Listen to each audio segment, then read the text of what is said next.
ኢንተርኔት የሚፈጅባችሁን ጊዜ ታያላችሁ። እንደ አንዳንዱ ሰው እኮ ፌስቡክ እያየ ተኝቶ ፌስቡክ እያየ የሚነሳ ሰው አለ። ሰው ሲነግረኝ ነው። እኔ ፌስቡክ የለኝም፣ እውነት የለኝም። ተመልከቱ። እኔ ለራሴ ቤት የምሰራ በሉ በሞቴ በሉ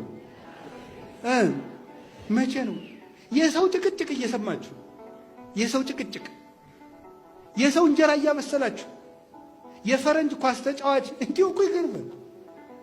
እንትና የሚባለው ተጫዋች ለሊቨርፑል ተሸጠ፣ ከዛ ለአርሰናል ተሸጠ። ቢሸጥ ለአንተ 10 ሺህ ብር ልኮልሃል እንዴ? እኔ እውነቴን እኮ ነው የምነግራችሁ። ለእናንተ የምትኖሩት መቼ ነው? ለኳስ የምትኖሩት ለሰው መኖር የምናቆመው መቼ ነው? ታውቃላችሁ ዲያብሎስ እንዴት እንደተጫወተ። እኔ በማንነቴ እኮራለሁ ስንል ደግሞ እንኳን ነፍ በትክክል እኮ በደንብ ተደርጎ ጉግል የተሰራ ለምን እንደሆነ ታውቃላችሁ? ሳይኮሎጂያችን በደንብ ለማጥናት የተሰራ ለማጥናት እንደሆነ ይሁት። ለምሳሌ ዩቲዩብ ስታዩ ብዙ ቀን ያያችሁትን ነው አይደል ኖቲፊኬሽን የሚያመጣላችሁ። ያ ማለት ነው አንተ ያን ነገር እንደምትወድ አጥንቶ ጨርሶሃል ማለት ነው።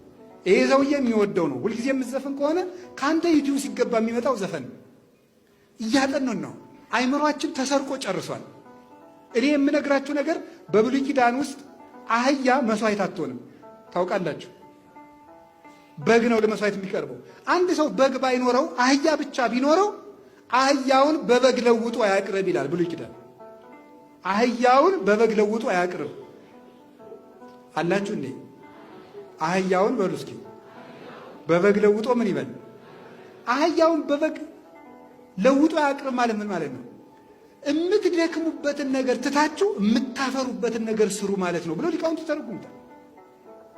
ፍሬያማ በግ ሳትደግም የምታፈራ ናት። አህያ ድኩም ናት፣ ላቦር አኒማል ነው የምትባለው። በግ ግን ፕሮዳክቲቭ ናት፣ ፍሬያማ ናት፣ ታፈራለች እንጂ አትደክምም። አህያ ግን በከንቱ ጉልበታቸውን የሚፈጁ ክርስቲያኖች ምሳሌ ናቸው። በከንቱ ቁጭ ብላችሁ ቲክቶክ ላይ፣ ፌስቡክ ላይ፣ ዩቲዩብ ላይ ስትጨቃጨቁ የምትሉ በሰው ህይወት የምትኖሩ እንትና ጥሩ ነው አይደለም፣ ጥሩ ነው አይደለም። እንዴ ለእናንተ የምትኖሩት መቼ ነው?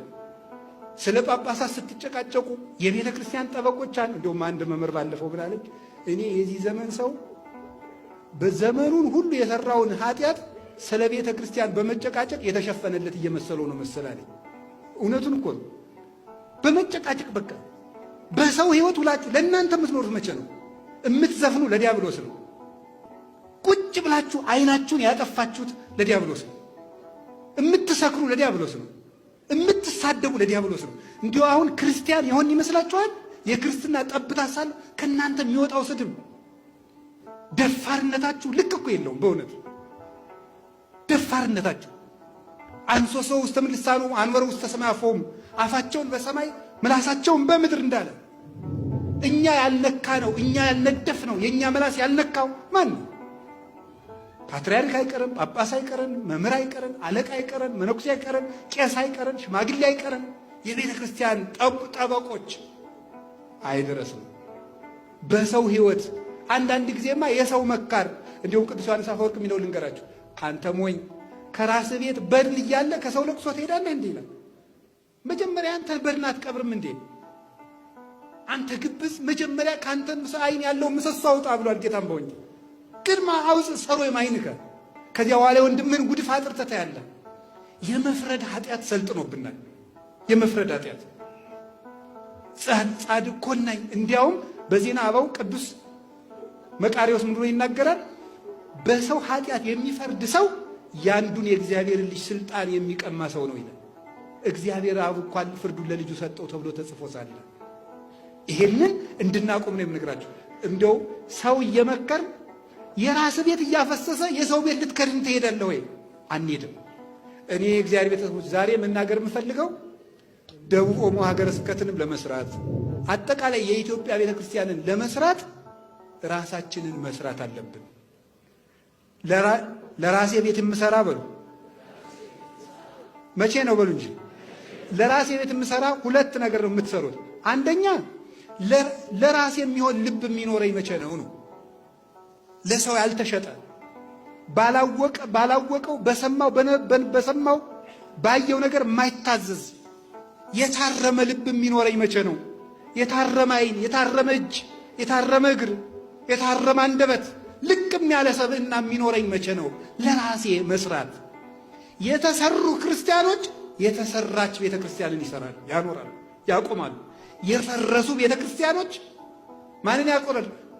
ቤተ ክርስቲያንን ያፈርሳሉ። የሶሪያ ቤተ ክርስቲያን እንዲሁና የፈረሰችው በሌሎች ብቻ እንዳይመስላችሁ ምዕመናን ጣልቃ ገብተው በመፈትፈታቸው ነው። ሕይወታቸውን አያንጹም፣ ግን ጳጳሳቱን ያምሳሉ፣ ሲኖዶቱን አስተያየት ይሰጣሉ፣ ሁሉን ይተነትናሉ፣ ይተቻሉ። ሁሉ አዛዥ ሆነ። ከሁለት ከፈሉት። የኤፍሬም ዘመዶች ነን የሚሉት በሌላ በኩል፣ የሌላ ቤተሰቦች የሚሉት በሌላ በኩል እያደረጉ ተከፋፈሉ ጳጳሳቱ። ይሄንን ትተን ራሳችንን እንስራ። ቤት ምሰራ ለቤተ ክርስቲያን የምኖር መቼ ነው? ለመንግሥተ ሰማያት የምኖር መቼ ነው?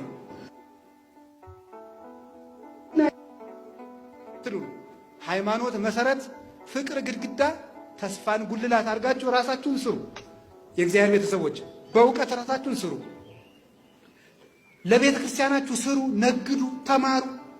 ለራሳችሁ መስራት ባይሆንላችሁ እንኳን ለቤተ ክርስቲያን ስትሉ ስራ ስሩ እምላችሁ ይሄንን ነው። ለሰው እንጀራ ማብሰያ አትሁኑ። ለዲያብሎስ መንግስት አትስሩ። ስድብ የእግዚአብሔር መንግስት ነው። ዘፈንም እንዲሁ፣ ጭቅጭቅም እንደዚሁ። ስራ ሰርተን ቤተ ክርስቲያንን ክርስቶስ ወደድንም ጠላንም በእነዚህ ኃያላን እጅ የነበረችውን ቤተ ክርስቲያን በእኛ እጅ አስቀምጧታል።